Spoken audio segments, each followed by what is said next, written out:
ক্যারেটেরা জাকাতের কাপড় আর লাগবি ঠিকঠাক মতো কি বন্টন হসে? না ওস্তাদ, আর লাগবি লয়, লিস্ট অনুযায়ী সকলকে বন্টন করে দিছি। আর আজকালকার মানুষের আক্কেল জ্ঞান বলতে কিচ্ছু নাই, একবার নিয়ে আবার লাইনে দাঁড়ায়। এটা হলো কিছু কিছু মানুষের জন্মগত অভ্যেস, দান সাদগাত তোবারক এলে বেশি করে লিবার চায়। আবার এক শ্রেণীর মানুষ আছে দেখবো মেলা জনের কাছ থেকে জাকাতের কাপড় লিয়ে সেলে আবার ফ্রি করে বিক্রি করছে, এলে মানুষের কাজ করা একদম ঠিক লয়। তা ওস্তাদ সেমাই চিনি কি ওই লিস্ট ধরে দিমু না অন্য কোনো প্ল্যান আছে? শোনেক, সেমাইয়ের কোনো লিস্ট করবো না, গ্রামের প্রতিটা পরিবারের কাছের লোকজনকে দিয়ে এটা পৌঁছে দেবো, এটা চেয়ারম্যানের পক্ষ থেকে ঈদের উপহার। ঠিক আছে ওস্তাদ, তাই হবে। এখন আমাকে উপজেলার নামে দিয়ে তুই সোজা বাড়ি চলে যাবো। বাইর যাবো কৃষক, আপনার সাথে থাকি। আম্মা তুই আর রূপা কার কি লাগে মার্কেট থেকে কিনে নিয়ে চলে আসবো।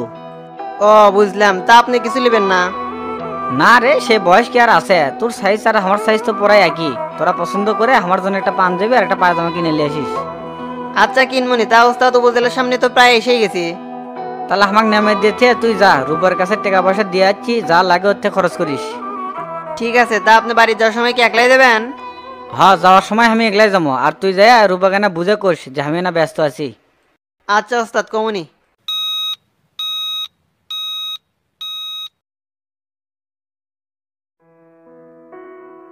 আসসালামু আলাইকুম স্যার, কেঙ্কা আছেন?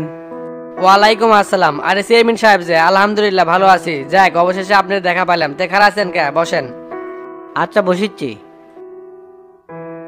তারপর সবকিছু ঠিকঠাক আছে তো? আল্লাহর রহমতে সব ঠিকঠাকই আছে। তাই ইউনিয়ন পরিষদের কি অবস্থা? চারদিক থেকে লোকজনের মুখে তো আপনার খুব প্রশংসা শুনেছি। সবই মানুষের ভালোবাসা আর আল্লাহর রহমত, মানুষকে ভালোবাসলে মানুষ তার পাশে থাকে, এটাই স্বাভাবিক। এটা আপনি ঠিকই করছেন, ভালো মানুষের পক্ষে আল্লাহ সব সময় থাকে। আর জনগণের মঙ্গল করার চিন্তা করবেন, তাহলে আল্লাহ আপনার পথ সহজ করে দিবি। সেই চিন্তা আমার মাথায় সবসময় থাকে, তো যে জন্য আপনার কাছে আসলাম। আমাদের ইউনিয়নের মসজিদগুলোর ইমাম আর মুয়াজ্জিমের একটা ফিক্সড বেতন ধরবে চাচ্ছি। সরকারিভাবে কিছু কিছু মসজিদে ইমাম আর মুয়াজ্জিমের বেতন তো ধরাই আছে। সেটা তো আছে হাতে গোনা কয়েকটা, কিন্তু মসজিদের সংখ্যা তো অনেক। অনেক মসজিদের সাধারণ মানুষের কাছ থেকে টাকা তুলে ইমাম আর মুয়াজ্জিমের বেতন পরিশোধ করা হয়। এটা এখন থেকে আমি এগুলাই পরিশোধ করতে চাচ্ছি, কারণ হুজুরকে যে বেতন দেওয়া হয় তা খুবই সামান্য, তাই আমি নিজ উদ্যোগেই তা দিয়ে পাবো। তা সরকারিভাবে এটার কোনো বিধি নিষেধ বা নিয়ম কানুন আছে?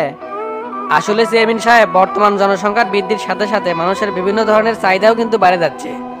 যেমন ধরেন মসজিদ, জনসংখ্যার বৃদ্ধির সাথে সাথে মসজিদের সংখ্যাও কিন্তু বেড়ে গেছে। সরকার আর কয়টা মসজিদের বেতন দিবি? তাই উপজেলা কেন্দ্রীয় মসজিদগুলোর সরকার দায়িত্ব নিছে। আমার ইউনিয়নের ইমাম আর মুয়াজ্জিমের বেতনের দায়িত্ব না হয় আমি নিলাম। আর আপনার কাছে মসজিদ উন্নয়ন কল্পে যে অনুদান আসে তা মসজিদে দিলে ভালো হয়। অবশ্যই শামসু সাহেব, আপনার মতো উন্নয়নের চিন্তা আমরা যদি আরো 8-10 জনের মধ্যে থাকলো নি, তাহলে বাংলাদেশ সত্যিই পাল্টে গেল নি। আমি খোঁজ নিয়ে দেখছি, সরকারি অনুদানের চাইতে ব্যক্তিগতভাবেই আপনি অনুদান বেশি দিচ্ছেন। আমরুল ইউনিয়নের ভাগ্য ভালো যে আপনার মতো একটা দক্ষ লোক চেয়ারম্যান হিসেবে পাচ্ছে। সবই উপর আল্লাহর ইচ্ছে, তবে দুনিয়ার বুকে সঠিকভাবে দায়িত্ব পালন করা খুবই কঠিন। আমি যদি পূর্ণাঙ্গভাবে মানুষের হক আদায় না করে পাই, তাহলে তো বিচারের মাঠে হাত ঠেকে যাওয়া লাগবে। সেই জায়গার তো আমার হিসাব নিকাশ আছে। আমি 100% শিওর সারা বাংলাদেশের মধ্যে আপনি শ্রেষ্ঠ চেয়ারম্যান হিসেবে নির্বাচিত হবেন। দোয়া করবেন স্যার, আমি যেন যথাযথভাবে দায়িত্ব পালন করতে পারি এবং মানুষের পাশে থাকতে পারি এবং মানুষকে সহযোগিতা করতে পারি। ইনশাআল্লাহ, অবশ্যই দোয়া থাকবে। আর আজকে কিন্তু এটি ইফতার করে যাওয়া লাগবে। ওসি, ইউনো, ম্যাজিস্ট্রেট তারা সবাই আমার আমন্ত্রিত, তারা কিন্তু আসতেছে। আমার তো একটু ব্যস্ততা আছে, ইফতার কেমনে করি? আমার তো এখনই ওটা লাগবে। আহা, এল্লা কথাগুলো তো হবে না, কাজ তো থাকবেই, তার মধ্যে সময় ব্যয় করা লাগবে। আজকে আপনি এই জায়গায় ইফতার করবেন, আর কোনো কথা হবে না, এটাই ফাইনাল কথা। আচ্ছা, এত করে যান করছেন, ঠিক আছে।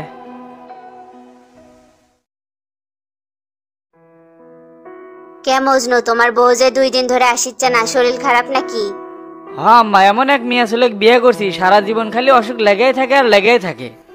এই বাড়িতে কাম করে যা বেতন পায়, ডাক্তার আর ওষুধ কিনতেই জীবন চলে যায়, তাহলে আমি সংসারে তাই করি কেনকে করে কোন তো আম্মা? ওইভাবে বলতে নাই, সুস্থতা হলো আল্লাহর দেয়া নিয়ামত, সবাই তা পায় না। তা রোজা করিচ্ছ তো? কি যে কন্যা আম্মা, আমি কি রোজা মিস করার চেংরা? এই পর্যন্ত একটা রোজা মিস করিনি, সবগুলো রোজাই করছি। শোনো, তোমার আর তোমার বউয়ের জন্য কিছু কাপড় চোপড় কিনছি, যাওয়ার সময় ওগুলো নিয়ে যাইও। মা, তোমার জামাইয়ের কাণ্ডগুলো দেখছো? বাইরে নিয়ে যাবি কয়ে কোন জানি মিটিং এ গেছে। তাই যে হলো, ব্যস্ত মানুষ কোনটি থেকে কোনটি যাচ্ছে। আমি কই কি টেরাক সাথে নিয়ে যা। হ্যাঁ সেটাই কর্ম, তুমিও চলো আমাদের সাথে। আমি গেলে খাবারগুলো রেডি করবি কেডা? তরকারি রেডি করে রাখছি, চুলায় বসে দিমু। আম্মা আপনি কোনো চিন্তা করেন না তো, আমি দেখবনি। আপনারা ঘুরে আসেন মার্কেটের থেকে, যান। কেবারে মজনু, তুমি কি রান্নাবাড়ি সামলাবার পারবা? কি যে কন্যা আম্মা, কত জায়গা দিয়ে রান্না বান্না করছি তার কোনো হিসাব নাই। আপনি আর রূপা ভাবি এই বাড়িতে আসার আগে টেরা আর শামসু ভাই আমি তো রান্না করে খেলেছি। আপনি জানেন না আম্মা, এই রান্নার জন্য আমাকে বিদেশ লিয়ে যাবার ছিল, খালি দেশ আর বউ ছেলের মায়ের জন্য আমি যাওয়ার পারি নাই। তাছাড়া আজকে তো আমার 50,000 টাকা বেতন হয়ে গেল নি। তাহলে তো ভালোই হলো। আপনি কোনো চিন্তা করেন না তো, নির্ভেজালে যা মার্কেট টার্গেট করে আসেন এগুলো আমি দেখিচ্ছি। যাই সুযোগ পাচ্ছি, এটি আর দেরি না করে কাজগুলো শুরু করে দেই। ভাবি আমি এসে গেছি। তোমার ওস্তাদ কোনটি? ওস্তাদ তো উপজেলা ডিসির সাথে মিটিং এ আছে, আর হামাক পাইটা দিয়ে কইলো আপনাদের নিয়ে মার্কেটে যাওয়ার জন্য। হাইরে আমার কপাল, এত ব্যস্ত মানুষ হয় রাত ছাড়া তার দেখাই পাওয়া যায় না। হ ভাবি, ইনকা করে চললে কিন্তু হবিল্লাই, ওস্তাদে গেল্লা কন্ট্রোল করা লাগবে। সারাদিন তার মাথাত খালি মানুষের চিন্তা, ইনকা করে চললে কেমনে হয় কন্ত? আমার মতে ওস্তাদে গেল্লা বাড়িতে আটকানোর ব্যবস্থা করা লাগবে। আপনারা শাসন টাসন করেন। আমার দ্বারা ওটা হবার লয় বাবা, একবার চোখ গরম করলে আমার কলজে শুকে যায়। বুঝছি আপনাকে হবি না, আগে শুনতাম বইয়ের কাছে সব স্বামী দুর্বল, এখন তো দেখতেছি তার উল্টা। তা মামা আর বসে থাকেন না, ওঠেন। সন্ধ্যায় গেলে প্রচুর ভিড় থাকে, এখন অত ভিড় নাই, ঝটপট সব কাপড় চোপড় কিনে নিয়ে আসতে পারবো নি। আচ্ছা চলো।